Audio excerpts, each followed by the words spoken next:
At ang mamumuno po sa ating banal na pagdiriwang ngayon ay ang ating Kura Paroko, Reverend Father Douglas D. Badong. Tumayo po ang lahat.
Sa ngalan ng Ama at ng Anak at ng Espiritu Santo. Ang pagpapala ng ating Panginoong Heso Kristo, ang pag-ibig ng Diyos Ama, at ang pakikipagkaisa ng Espiritu Santo naway sumainyong lahat. At sumaiyo rin. Sa araw na ito, pinagdiriwang natin ang pangunahing sandigan ng ating pananampalataya bilang mga Kristiyano. Ang muling pagkabuhay ni Kristo. Ang muli niyang pagkabuhay ay tanda ng ganap na pagbabago ng sangnilikha. Buong galak nating ipagdiwang ang Eukaristiyang ito kung saan pinadadaloy ng Panginoon ang mga pagpapalang bunga ng kanyang muling pagkabuhay. Gloria in excelsis Deo.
tayo. Ama naming makapangyarihan, ngayoy binuksan mo para sa amin ang pinto ng kalangitan sa pananaig ng iyong anak sa kamatayan. Ipagkaloob mo sa pagdiriwang namin sa Pasko ng pagkabuhay, kami mabuhay sa pagpapanibagong dulot ng iyong Espiritu sa kaliwanagan ng buhay mo sa pamamagitan ni Jesucristo kasama ng Espiritu Santo magpasawalang hanggan. Amen. Umupo ang lahat. Ang muling pagkabuhay ni Jesus, ang pinakapuso ng mabuting balitang ipinakahayag ng mga sinaunang Kristiyano at nagpapatuloy na batayan ng ating pananampalataya sa Panginoon. Pagbasa mula sa mga gawa ng mga apostol. Noong mga araw na iyon, nagsalita si Pedro. Alam ninyo ang nangyari sa buong Judea na nagsimula sa Galilea nang mangaral si Juan tungkol sa binyag. Ang sinasabi ko'y tungkol kay Jesus na taga Nazaret. Ipinagkaloob sa kanya ng Diyos ang Espiritu Santo at ang kapangyarihan bilang katunayan na siya nga ang hinirang. Sapagkat sumasa kanya ang Diyos, saan man siya pumaroon, ay gumagawa siya ng kabutihan at nagpapagaling sa lahat ng pinahihirapan ng Diablo. Saksi kami sa lahat ng ginawa niya sa lupain ng mga Hudyo at sa Jerusalem. Gayunman, siya'y ipinako nila sa krus. Ngunit muli siya'y binuhay ng Diyos sa ikatlong araw. Napakita siya hindi sa lahat ng tao, kundi sa amin lamang na noon pa unay pinili na ng Diyos bilang mga saksi. Kami ang nakasama niyang kumain at uminom pagkatapos na siya'y muling mabuhay. Inatasan niya kaming mangaral sa mga tao at magpatotoo na siya ang itinalaga ng Diyos na maging hukom ng mga buhay at mga patay. Siya ang tinutukoy ng mga propeta ng kanilang ipahayag na bawat mananalig sa Kanya ay tatanggap ng kapatawaran sa kanilang mga kasalanan sa pamamagitan ng Kanyang pangalan. Ang salita ng Diyos. Salamat sa Diyos. Salmong tugunan sa pamamagitan ng pag-awit. Araw ngayon ng may kapal, magalak tayo't magdiwang.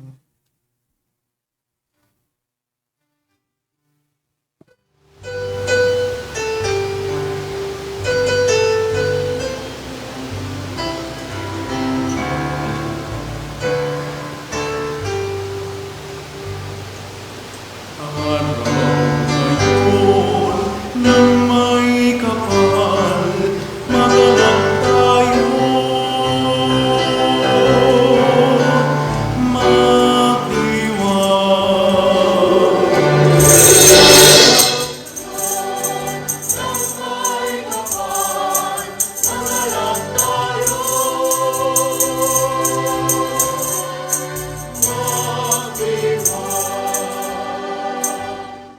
Salamat ka ng Diyos na Panginoon, pagkat siya'y mabuti. Ang kanyang pag-ibig ay napakatatag at mananatili. Ang taga-Israel bayaang sabihin, kanilang ihayag ang pag-ibig ng Diyos ay hindi kukupas.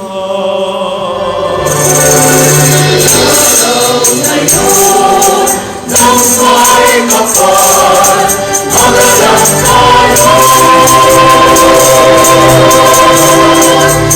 magdiwang.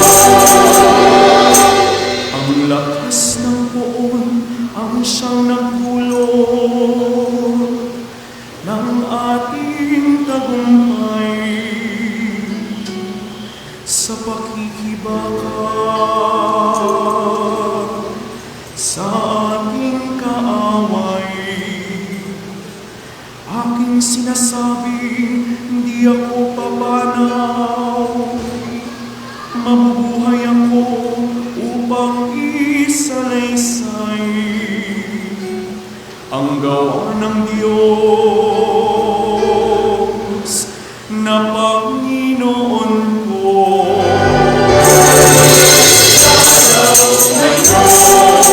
Nang may kapal, magalang tayo.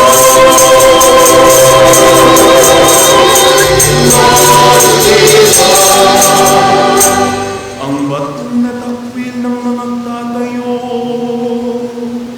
ng tirahang bahay, sa lahat ng bato'y higit na mahusay. Ang lahat ng ito ang nagpamalas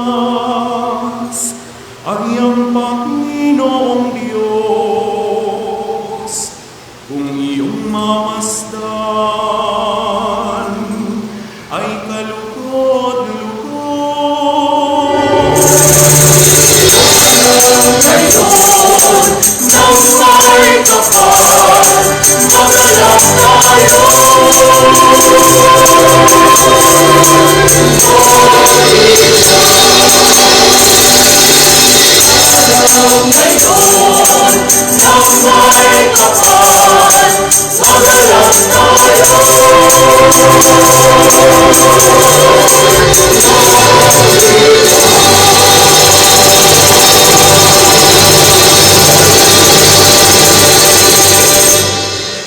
Sa pamamagitan ng pagbibinyag, nakikibahas Kristiyano sa kamatayan at muling pagkabuhay ni Kristo.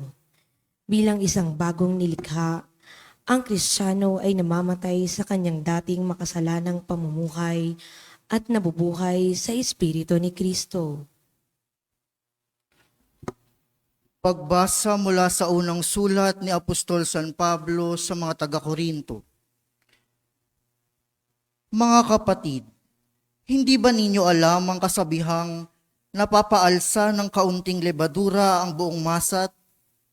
Alisin ninyo ang lumang lebadura, ang kasalanan, upang kayo ay maging malinis. Sa gayon, matutulad kayo sa isang bagong masa na walang lebadura, at ganyan nga kayo.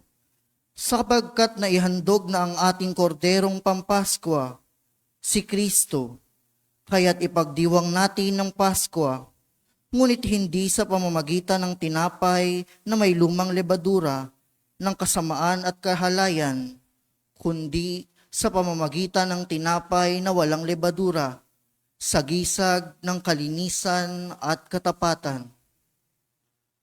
Ang salita ng Diyos. Salamat sa Diyos. Tumayo po ang lahat.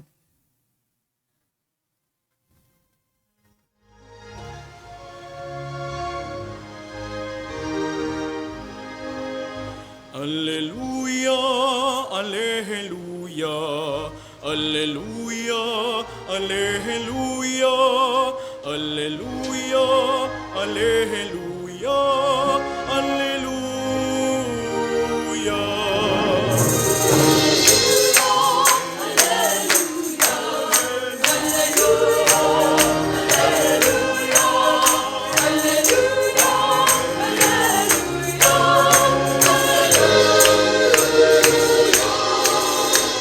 Si Kristo'y inihain na pamaskong maamong tupa, magsalo tayo sa Kanya. Alleluia.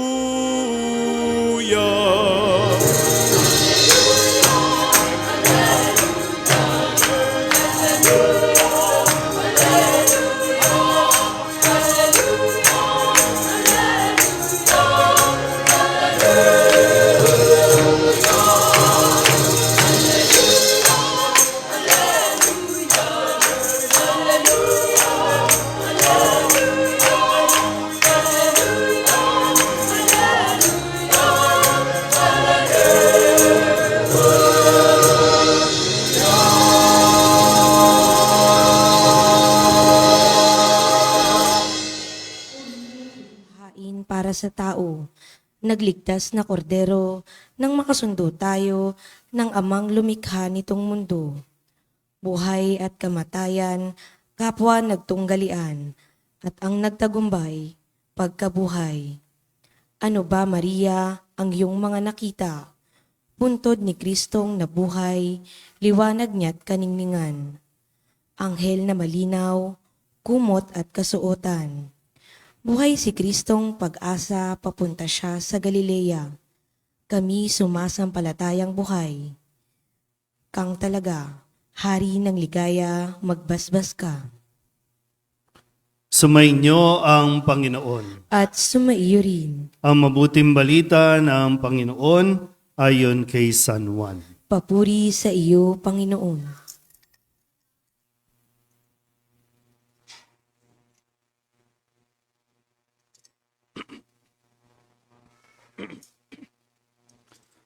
Madilim-dilim pa ng araw ng linggo, naparoon na si Maria Magdalena sa libingan. Naratnan niyang naalis na ang batong panakip sa pinto ng libingan. Dahil dito, patakbo siyang pumunta kay Simon Pedro at sa alagad na mahal ni Jesus at sinabi sa kanila, "Kinuha sa libingan ng Panginoon at hindi namin alam kung saan dinala." Kaya't si Pedro at ang nasabing alagad ay nagpunta sa libingan. Kapwa sila tumakbo, ngunit si Pedro ay naunahan ng kasamang alagad. Yumuko ito at sumilip sa loob. Nakita niyang nakalagay ang mga kayong lino, ngunit hindi siya pumasok. Kasunod niyang dumating si Simon Pedro at tuloy-tuloy itong pumasok sa libingan. Nakita niya ang mga kayong lino at ang panyong ibinalot sa ulo. Hindi ito kasama ng mga kayong lino, kundi hiwalay na nakatiklop sa isang tabi. Pumasok din ang alagad na naunang dumating. Nakita niya ito at siya'y naniwala. Hindi pa nila naunawaan ang nasasaad sa kasulatan na kailangan muling mabuhay si Jesus. Ang mabuting balita ng Panginoon. Pinupuri ka namin, Panginoong Hesukristo. Isang mapagpalang araw po ng Pasko ng muling pagkabuhay sa inyong lahat. Pakibati muna ang mga katabi ng Happy Easter. Sabi ng Salmon tugunan natin, araw ngayon ng may kapal, magalak tayo't magdiwang. Pero ayaw nyo pa rin magalak. Ayaw nyo pa rin magdiwang. Trip nyo talaga ang maglungkot-lungkutan. Trip nyo talaga yung maging malungkot. Sa kung anong kadahilanan, kayo lang naman yan talaga, no? Pero nabuhay na si Kristo. Nabuhay siya dahil sa pagmamahal sa atin. Si Kristo na nagmahal, nasaktan, at ikinamatay niya. Pero muli siyang nabuhay para magmahal ulit. Hindi natatapos, hindi napapagod, hindi nauubusan na magbigay ng pagmamahal. Sabihin niyo nga ulit, nabuhay na si Kristo. Nawa, sa halos lahat may makikita kayo sa social media, kanya-kanyang post na mga simbahan ng kanilang mga ginawa tungkol sa pagsalubong, no? Ito ay tradisyon, matandang tradisyon na natin, no? Pilipino lang naman po yung mayroong ganitong gawain, no? At ito ay isang tradisyon, no, na hindi naman bagamat wala sa Biblia, pero sa pagninilay ay maaring nagtagpo si Maria at si Jesus. Kung si Jesus ay nabuhay, diba, parang kung isipin mo, sino ang una mong pupuntahan? Diba? Yung naghatid sa iyo sa libingan, ang iyong ina, at pag nabuhay ka, ang una mo rin pupuntahan, si Maria. So may kanya-kanya mga pakulo, may kanya-kanya mga programa, paano mas magiging, mas masaya yung pagsalubong. Pero sana hindi lang tayo maiwan doon sa nagsalubong. kundi yung pinakamensahe na ibinibigay sa atin ng kanyang pagkabuhay ang mas pagtuunan natin nawa ng pansin. Kung titingnan nyo po, no, pinagninilayan ko, unang araw, Biyernes, namatay siya. Inilibing. May isang araw na nanahimik. At sa ikatlong araw, nabuhay uli. Na, hindi ko alam kung pinag-iisipan nyo ba, no? Kaya nga yung Sabado, no? Paghahandaan natin to, ha? Yun kasi yung pinaka-araw ng solidad. Yeah. Kasi may isang araw na pagitan, hindi agad-agad, nililibing, maya-maya, nabuhay agad. Mayroong pagitan. Na parang ang panawagan, namnamin natin. Kung si Kristo nga, di ba? Sa tindi ng pinagdaanan ng Good Friday, di ba? Na mahinga muna. Na mahinga at pinagandaan ang kanyang pagkabuhay. Marahil, no? Ang bawat isa sa atin ay inanyayahan din na pagnilayan mo muna ng mabuti. Hindi yung aligaga tayo. Hindi yung sugod tayo ng sugod. Na hindi natin tuloy nauunawaan kapag hindi mo pinagnilayan, kapag hindi ka nanahimik sa mga nangyayari sa buhay mo, hindi mo ito mauunawaan. Sabi nga dito, no, sa kwento sa Ebanghelyo natin, akala ni Maria, kinuha sa libingan ang Panginoon. Kasi yun yung ibinalita niya eh. Nung makita niyang bukas yung pinto, no, yung bato doon sa libingan, agad-agad tumakbo. Kinuha ang Panginoon. Hindi pa niya naintindihan. Wala namang kumuha. Kaya nga nung makita nila, may kumuha kaya na hindi aayusin yung kagamitan? Kasi nung makita ni Pedro at nung minamahal na alagad, nakatiklop, nakabalot, na magkahiwalay yung ibinalot sa katawan ni Jesus. Nasubukan nyo na bang manakawan? Na inayos pa yung inyong kagamitan? O hindi kinuha, hindi ninakaw, kundi nabuhay si Kristo. Pero katulad ng mga alagad dito, hindi pa nila lubusang naintindihan.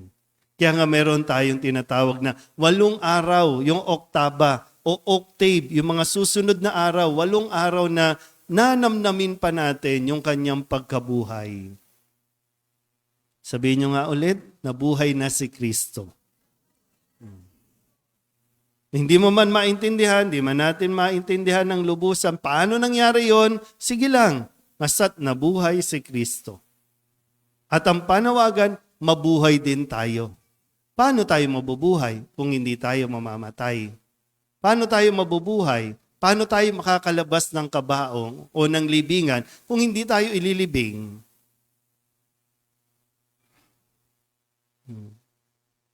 So, ang panawagan sa atin, baka meron tayong, kung sabi ko nga kanina, no, kay Jesus, nagkaroon lang ng isang araw na pagitan. Diba, no?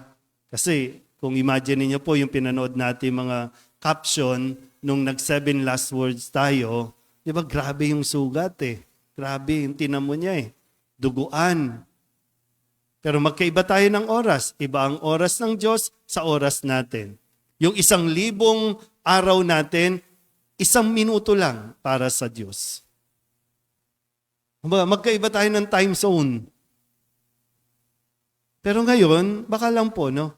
Baka lang, nasa Biyernes Santo ka. At yung Biyernes Santo, wala ka pa sa dulo, hindi ka pa namamatay. Ano yung Biyernes Santo? Ayan, nandun ka sa ninanamnam mo lagi, no? Yung ang sakit ng ginawa sa'yo. Ouch! Yun talaga yung pinagtutuon naman. Ang sakit ng ginawa sa akin ng tatay ko, ng nanay ko, ng kapatid ko, ng kaibigan ko. Ang sakit ng ginawa nila sa akin. Andun lang, naiwan lang tayo doon. Yung sino yung nanghampas, sino yung nagpahirap, sino yung nang-scam, sino yung nang-bas, sino nag-comment ng pangit, sino, andun lang, ninanamnam mo lang iyon. Ayaw mo pang ilibing. Sabihin nyo nga sa katabi ninyo, patayin mo na. Yung galit, ano ba? Hanggang kailan mo nanamnamin yan, di ba? Ikaw na yung nagpaparusa sa sarili mo. Ayaw mong alisin. Ayaw mong kalimutan. Ayaw mong humiwala. Ayaw mong umalis doon sa paghahagupit.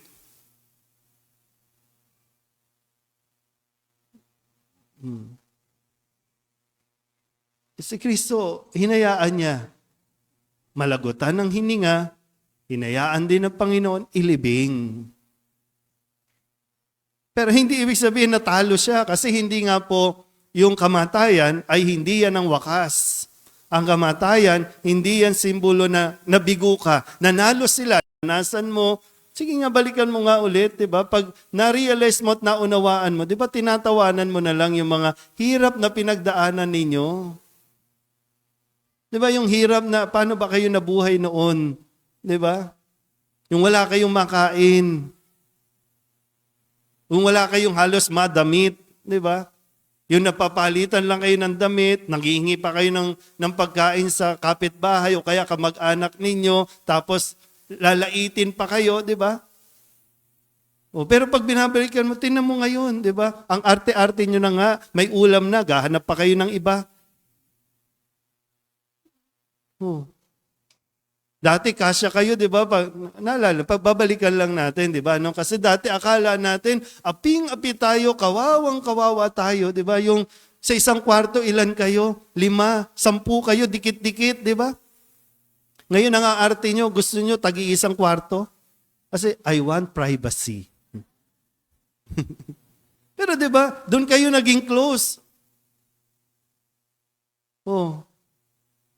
Yung sa isang kumot, nagsishare kayo, naging close kayo. Kaya lang, naiwan nga tayo, ang hirap namin, mahirap lang kami noon, kawawa kami, kaya, naku, hindi yan. O kaya ngayon, may bahay ka na nga, malungkot ka pa rin. Kasi yun lang yung naalala mo. Sabihin niyo ulit sa katabi ninyo, ilibing mo na yan.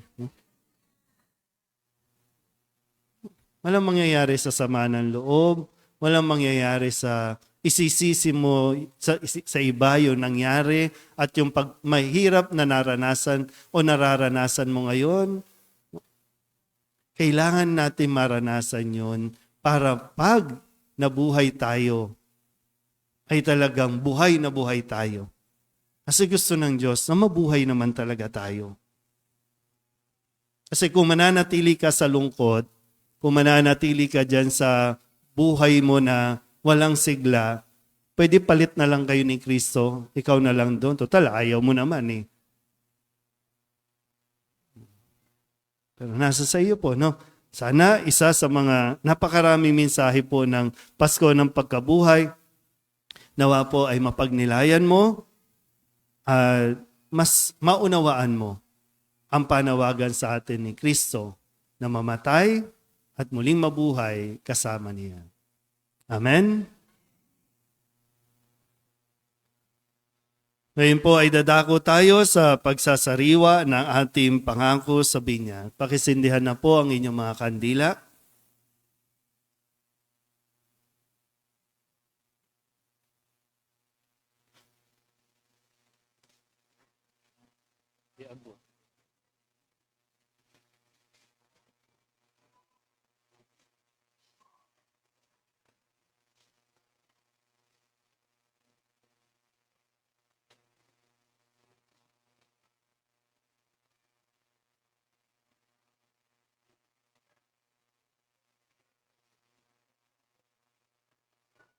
Mga kapatid, sa misteryo ng Pasko ng pagkamatay at pagkabuhay ni Kristo, tayo'y nalibing kasama niya noong tayo'y binyagan upang kasama rin niya, tayo'y makabangon at makapagbagong buhay. Naganap na natin ang 40 araw na paghahanda, kaya't sariwain natin ngayon ang ating pangako sa pagbibinyag. Talikdan natin ang kasamaan at kasalanan. Harapin natin ang matapat na paglilingkod sa Diyos bilang mga maaasahang kaanib ng kanyang banal na simbahang katolika. Kung kayo'y makapangangakong tatalikod sa lahat ng hadlang sa katuparan ng panukala sa Diyos upang kayo'y makapamuhay bilang matapat at maaasahang kaanib ng kanyang angkan, pakisagot ninyo itong tatlong katanungan. Para kayo makapamuhay bilang mga malayang anak ng Diyos, ang kasalanan ay itinatakwil ba ninyo? Opo, itinatakwil namin. Para kayo'y huwag mapailalim sa kasalanan, ang kaakit-akit na tukso ng kasamaan ay itinatakwil ba ninyo? Opo, itinatakwil namin. Si Satanas na pinanggagalingan ng kasalanan at pinuno ng kadiliman ay itinatakwil ba ninyo? Opo, itinatakwil namin. Ngayon naman, ating harapin ang ating pananampalataya. Kung kayo'y makapangangakong magsisikap mamuhay bilang mga ikinararangal na anak ng Diyos Ama, kung tutularan ninyo siya sa kanyang kabutihan, pagmamahal sa lahat, pagmamalasakit para sa pangkahalatang kapakanan, pakisagot ninyo ang katanungang ito. Sa Diyos Amang makapangyarihan sa lahat at lumikha ng langit at lupa, kayo ba ay sumasampalataya? Opo, sumasampalataya kami. Sa iisang anak ng Diyos, ang ating Panginoong Hesukristo, na ipinanganak ni Santa Mariang Birhen, ipinako sa krus, namatay, inilibing, muling nabuhay at naluluklok sa kanan ng Ama. Kayo ba ay sumasampalataya? Opo, sumasampalataya kami. Sa Espiritu Santo, sa banal na simbahang katolika, sa kasamahan ng mga banal, sa kapatawaran ng mga kasalanan, sa muling pagkabuhay ng mga namatay, at sa buhay na walang hanggan, kayo ba ay sumasampalataya? Opo, sumasampalataya kami. Bunga ng pagmamahal ng Diyos na makapangyarihang Ama ng ating Panginoong Hesukristo, tayo ay pinatawad sa ating kasalanan noong tayo'y muling isilang sa tubig at Espiritu Santo. Tulungan nawa niya kayong mamalaging tapat sa ating Panginoong Hesukristo ngayon at magpasawalang hanggan. Amen.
Sa maluwalhating pagkabuhay ng ating Panginoon, binigyan niya tayo ng karangalan bilang tunay na mga anak ng Diyos sa pamamagitan ng sakramento ng binyag. Kaya naman, buong pagtitiwala tayong umaasang ipagkakaloob niya ang ating mga kahilingan. Ang ating pong itutugon, Amang mapagmahal, dinggin mo kami. Amang mapagmahal, dinggin mo kami.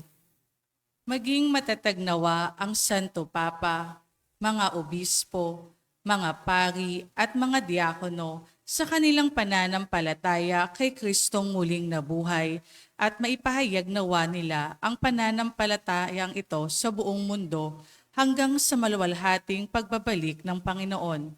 Manalangin tayo. Amang mapagmahal, dinggin mo kami. Sa mahiwagang pamamaraan ng Espiritu, magkaisa nawa ang mga pinuno ng mga bansa sa pagsusulong ng pandaigdigang kapayapaan, pakikibaka laban sa kahirapan at pagtataguyod sa karangalan at karapatang pantao. Manalangin tayo. Amang mapagmahal, dinggin mo kami. Pakinabangan nawa ng mga dukha, mga may sakit, mga nagdurusa sa iba't ibang paraan at mga biktima ng karahasan ang mga pagpapalang bunga at kaloob ng muling pagkabuhay ni Kristo tungo sa mabuting pagbabago ng kanilang kalagayan. Manalangin tayo. Amang mapagmahal, dinggin mo kami. Tanggapin nawa ng mga minamahal nating mga yumao ang walang hanggang kaligayahan at kapayapaan sa piling ng Diyos na muling nabuhay. Manalangin tayo. Amang mapagmahal, dinggin mo kami. Isama din natin sa ating mga kahilingan ang lahat ng mga misang pasasalamat na tatanging kahilingan para sa agarang paggaling ng mga may sakit, mga espesyal na intensyon at ng lahat ng mga kaluluwa, maging ang mga kahilingan ng mga nanonood sa online.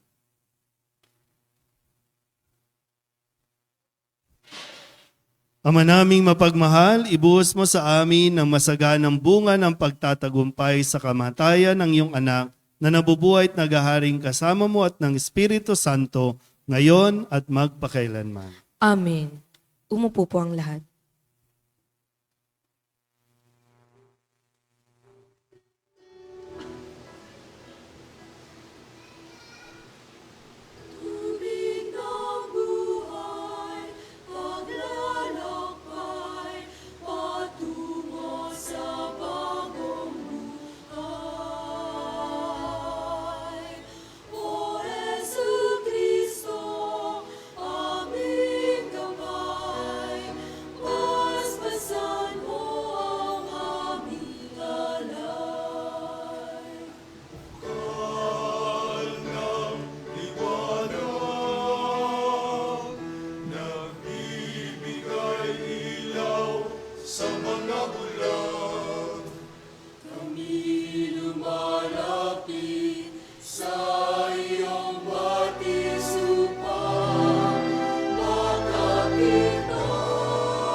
Manalangin kayo mga kapatid upang paghahain natin ay kalugdan ng Diyos Amang makapangyarihan. Tanggapin nawa ng Panginoon itong paghahain sa iyong mga kamay, sa kapurihan niya at karangalan sa ating kapakinabangan at buong sambayanan niyang banal. Ama naming lumikha, masaya naming ipinagdiriwang ang Pasko ng pagkabuhay. Ngayong aming ginaganap ang paghahain ito ng anak mong mahal para sa muling pagsilang at pakikinabang ng iyong sambayanan. Sa pamamagitan niya, kasama ng Espiritu Santo, magpasawalang hanggan. Amen. Sumainyo ang Panginoon. At sumaiyo rin. Itaas sa Diyos ang inyong puso at diwa. Itinaas na namin sa Panginoon. Pasalamatan natin ang Panginoong ating Diyos. Marapat na siya ay pasalamatan. Ama naming makapangyarihan, tunay ngang marapat na ikaw ay aming pasalamatan, lalo ngayong ipinagdiriwang ang paghahain ng Mesiyas, ang maamong tupa na tumubos sa aming lahat. Ang iyong anak na minamahal ay naghain ng sarili niyang buhay. Siya ang tupang maamong umako sa kaparusahan upang mapatawad ang kasalanan ng sanlibutan. Sa pagkamatay niya sa banal na krus, ang kamatayan namin ay kanyang nilupig. Sa pagkabuhay niya bilang manunubos, pag-asa at pagkabuhay ay aming nakamit. Kaya kaysa ng mga anghel na nagsisiawit ng papuri sa iyo, nang walang humpay sa kalangitan, kami nagbubunyi sa iyong kadakilaan.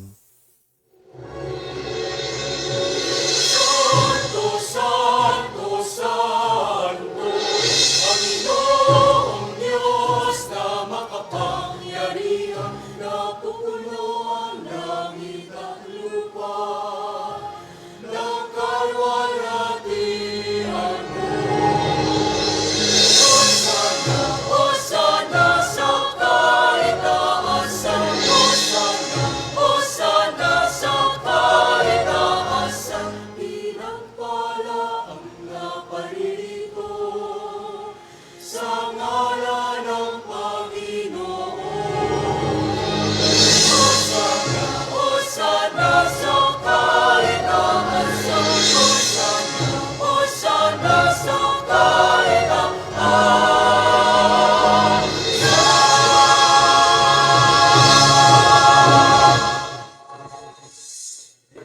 Lumuhod po ang lahat.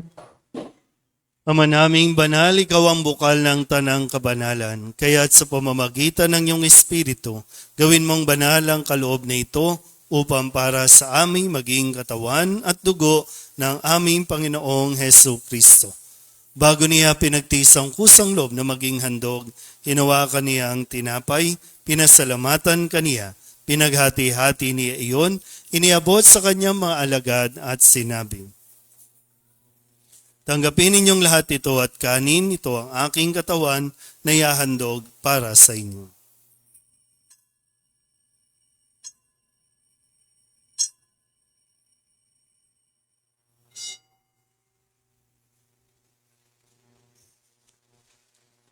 Gayun din naman, nang matapos ang hapunan, hinawakan niya ang kalis, muli kaniyang pinasalamatan. Iniabot niya ang kalis sa kanyang mga alagad at sinabi, tanggapin ninyong lahat ito at inumin. Ito ang kalis ng aking dugo, ng bago at wala hanggang tipan. Ang aking dugo na ibubuhos para sa inyo at para sa lahat sa ikapagpapatawad ng mga kasalanan. Gawin ninyo ito sa pag-alaala sa akin.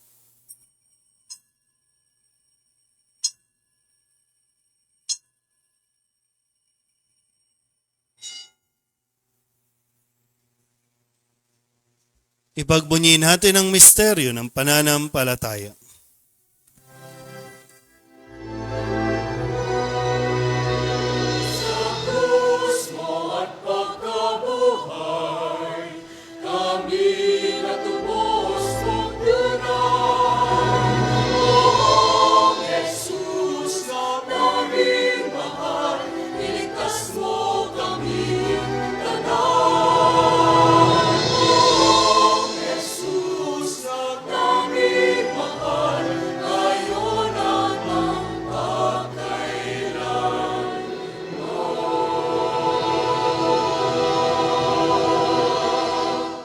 Ama, ginagawa namin ngayon ang pag-alaala sa pagkamatay at muling pagkabuhay ng iyong anak, kaya tiniaalay namin sa iyo ang tinapay na nagbibigay buhay at ang kalis na nagkakaloob ng kaligtasan.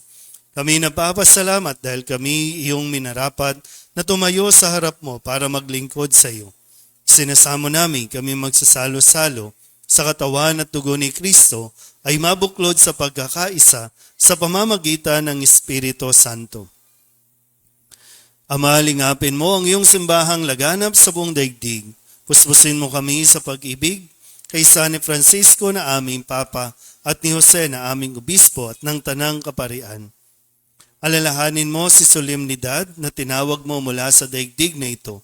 Nung siya'y binyagan, siya'y nakaisa ni Kristo sa pagkamatay. Ngayong siya'y pumanaw, naway makaisa siya ni Kristo sa pagkabuhay. Alalahanin mo rin ang mga kapatid naming nahimlay na may pag-asang sila'y muling mabubuhay, gayon din ang lahat ng mga pumanaw. Kawaan mo sila at patuloyin sa iyong kaliwanagan.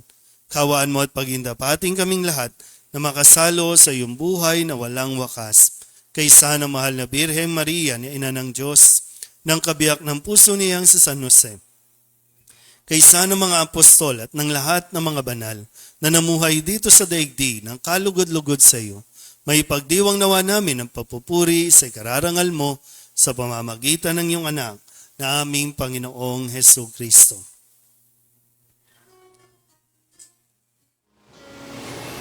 Sa pamamagitan ni Kristo, kasama niya at sa Kanya,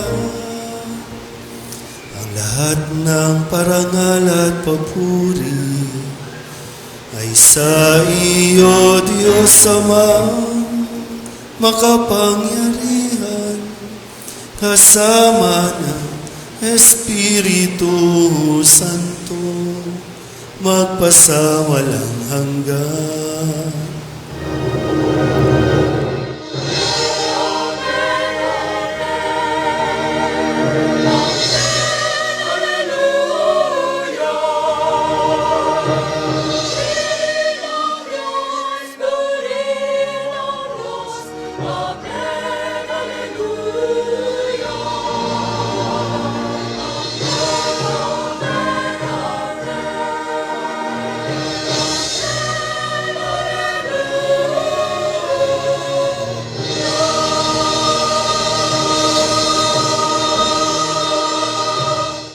Sa tagubili ng mga nakagagaling na utos at turo ni Jesus sa Panginoon natin at Diyos, ipahayag natin ang lakas loob.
Inihiling namin kami iadya sa lahat ng masama, pagkalooban ng kapayapaan araw-araw, iligtas sa kasalanan at ilayo sa lahat ng kapahamakan, samantalang aming pinananabikan ang dakilang araw ng pagpapahayag ng tagapagligtas naming sa Yesu Kristo.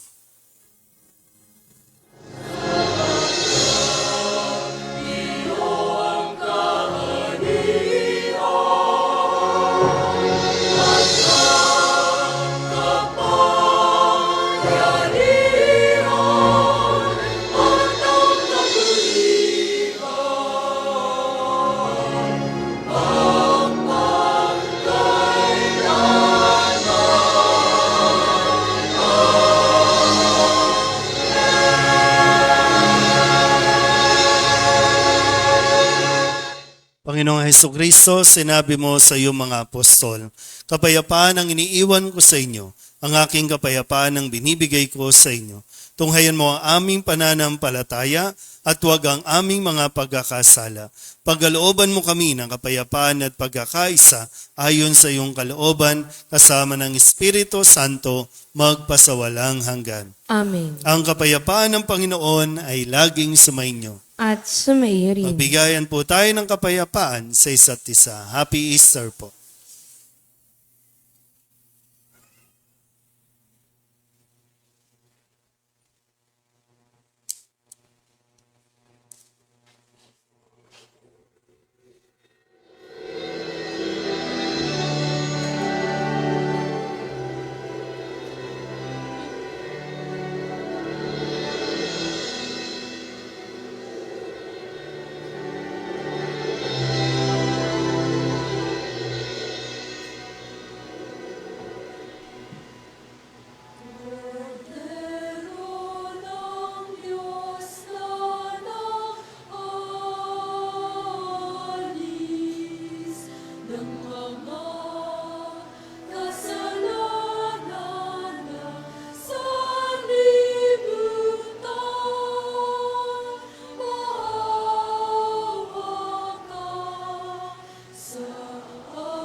Ito ang kordero ng Diyos. Ito ang nag-aalis ng kasalanan ng sanlibutan.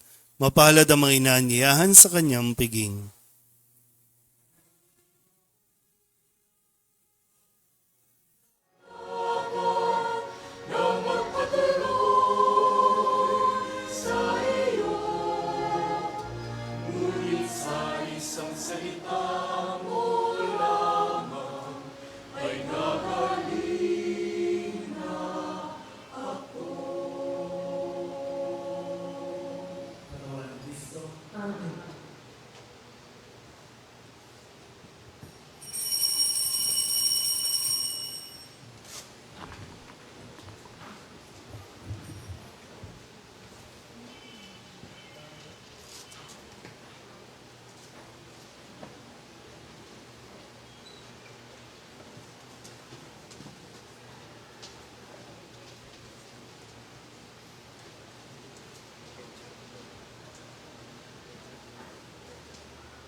Halina sa aking piling, sino man manalig sa akin, hindi mauuhaw,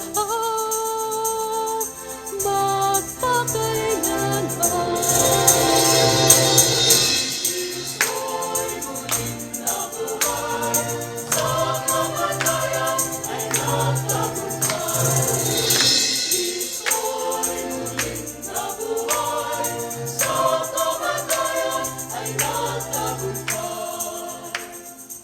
Kahit handog ko, ito ay aking buhay.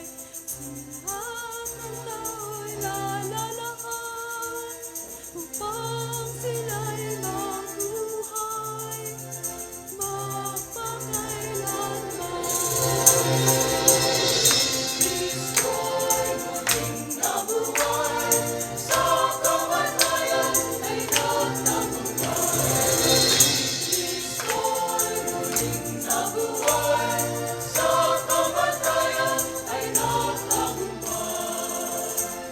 Ako'y nananalig sa'yo, Panginoon ko. Ikaw ang Kristong anak ng Diyos. Sa amin sumako upang tanggap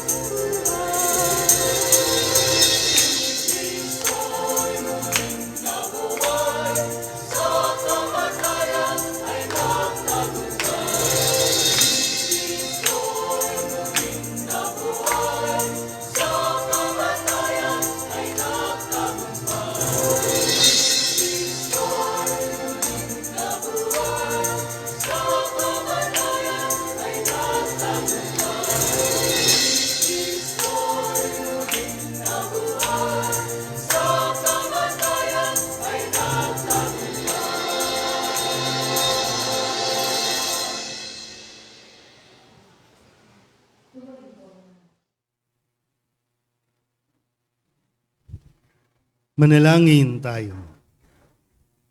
Ama naming mapagmahal, ingapin mong lagi kaming sambayanan mo upang sa pagdiriwang namin ng Pasko ng pagkabuhay ni Kristo sapitin namin ang kaliwanagan ng pagkabuhay sa piling mo sa pamamagitan niya, kasama ng Espiritu Santo, magpasawalang hanggan. Amen. Muli po, maraming salamat sa lahat po ng mga tumulong, sumuporta sa mga gawain natin ngayong Semana Santa, ngayong buong buwan ng Kwaresma.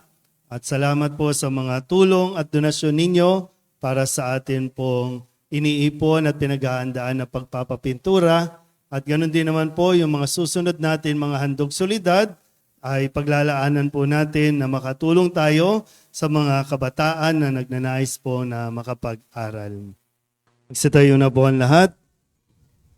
Sumainyo ang Panginoon. At sumaiyo rin. Iyuko ninyo ang inyong mga ulo habang iginagawad ang pagbabasbas.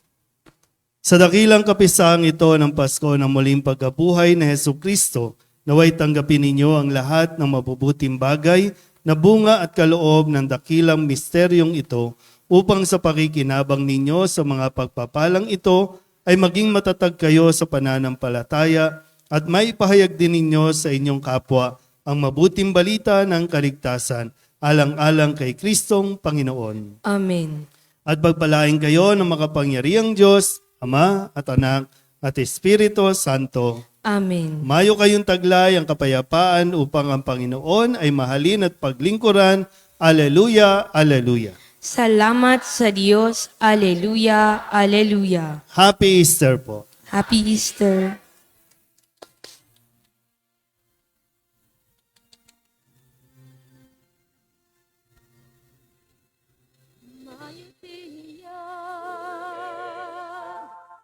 At dating ibunya,